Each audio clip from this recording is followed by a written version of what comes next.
আসসালামু আলাইকুম। আশা করি আপনারা সকলে অনেক অনেক ভালো আছেন। তো আলহামদুলিল্লাহ আল্লাহর রহমতে আমি অনেক ভালো আছি। তো আজকের আবার নতুন একটা কবুতরের ব্লগ ভিডিওতে আপনাদের স্বাগতম। যারা আমার চ্যানেলটিকে এখনো সাবস্ক্রাইব করে দেননি, সাবস্ক্রাইব করে দেবেন, পাশে থাকা বেল আইকন ডট করে দেবেন পরবর্তীতে আমার এই সকল গ্রামের নতুন নতুন কবুতরের ব্লগ ভিডিওগুলো পাওয়ার জন্য। তো আপনারা কেউ ভিডিওগুলো মিস করবেন না, অবশ্যই সম্পূর্ণ ভিডিওটি দেখবেন, ভালো লাগবে। পরবর্তীতে এরকম আপডেট ভিডিওর জন্য সবাই অপেক্ষা করবেন।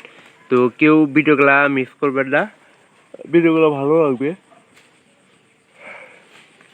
জীবন থাকো, তোর মা গেতাছে, যাই যাই যাই যাই যাই। ও ঘাস খাবো, খাবো, পাতা খাবো, শিবনে বিষয়তে এই যে গুতায়। তো এখন আজকে যে আপডেটটা সেটা হচ্ছে আমাদের কবুতর গুলা নিয়ে। তো আজকে দেখবো যে কবুতরটা আসলে গতকালকে শিবন কিন্তু ছাইড়ে দিছিল কবুতর, ওই যে আমরা নতুন যে জোড়া জোড়া লাগাইতে দিছি। পায়রিটা কিন্তু অনেক ভালো, পায়রাটা ওই যে মোটামুটি ভালো আছে। কালকে রাত্রে কিন্তু আপনাদের আমি রাগ দেখাইছি। আর এখনকার বৃষ্টির সময় কিন্তু ঘর সব প্রায় সময় কিন্তু অন্ধকার থাকে। তো এই জন্যই লাইটটা না জ্বালালে কিন্তু আসলে দেখা যাবো না। তো আপনাদের এই জন্য আমি দেখাই দিচ্ছি। তো এই জোড়া যে কবুতর আছে, প্রথম অবস্থায় কিন্তু কবুতরের বাচ্চা ভালো দিয়েছে। ভালো দেওয়ার পরে গতকালকে একটা জিনিস দেখলাম যে এই বাচ্চাটা নিচে পড়ে আসছিল। নিচে পড়ে থাকার একটা মাত্র কারণে আমরা খুঁজে পেলাম না। পরবর্তীতে এটা কিন্তু ভালো খাবার খাওয়াইছে, এটা কিন্তু স্বাস্থ্য আল্লাহর মধ্যে ভালো হয়েছে। আপনারা দেখেন এটার বাচ্চার, এই যে আমাদের উপরের ঘরের দেখেন, এই যে উপরে নীল ঘরের এটার বাচ্চা কিন্তু বাহিরে দুইটা কিন্তু দুই জায়গা আছে। অবশ্যই কিন্তু এগুলা একটু পরে আসবো খাবার খাবার গেছে, কারণ এখানকার যে পরিমাণ খাবার লাগবে তাতে পায়রা পায়রি দুইটা মিলাই কিন্তু খাবারগুলা জোগাড় করব। তো এই জন্যই দুইটা গেছে বাইরে খাবার সন্ধানে।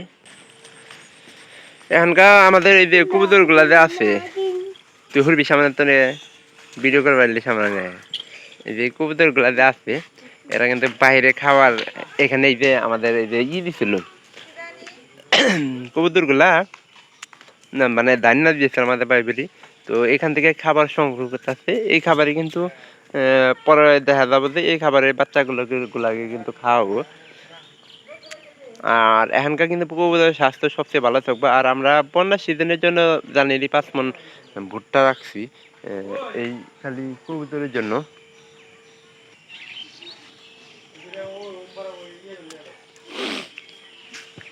সবগুলা কবুতর তখন একসাথে ঘাড়া। তো এই তো আমাদের আজকের কবুতরের আপডেট। কবুতরের যারা লালন পালন করেন তারা অবশ্যই জানেন যে কবুতরের কি কি সমস্যা থাকে। আর কবুতরের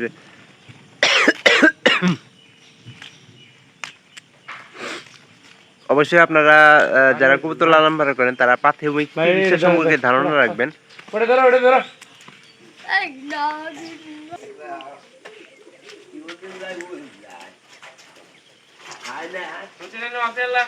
তো দেখতে পাচ্ছেন যে কবুতর কিন্তু আজকে সবগুলা কিন্তু বাহিরে বেরিয়েছে।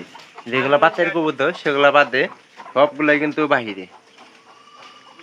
এটা কিন্তু সবচেয়ে বেশি ভালো লাগে যে সবগুলা কবুতর একসাথে দেখলে মন মানসিকতা কিন্তু অনেকগুলো ভালো লাগে। যারা কবুতর লালন পালন করেন তাদের উদ্দেশ্যে বলতেছি যে আপনারা হাত খরচ হলেও কিছু, অল্প কিছু হলেও মনে করেন যে অল্প কিছুর জন্য হলেও মানে কবুতর লালন পালন করেন, কারণ কবুতরের বাচ্চা দিলে মানে 250 টাকা কিন্তু জোড়া এখন বর্তমানে। তো ভালো থাকবেন সবাই, দেখা হবে পরবর্তীতে অন্য কোনো এরকম আপডেট নতুন নতুন ব্লগ ভিডিওর জন্য। তো ভালো থাকেন সবাই।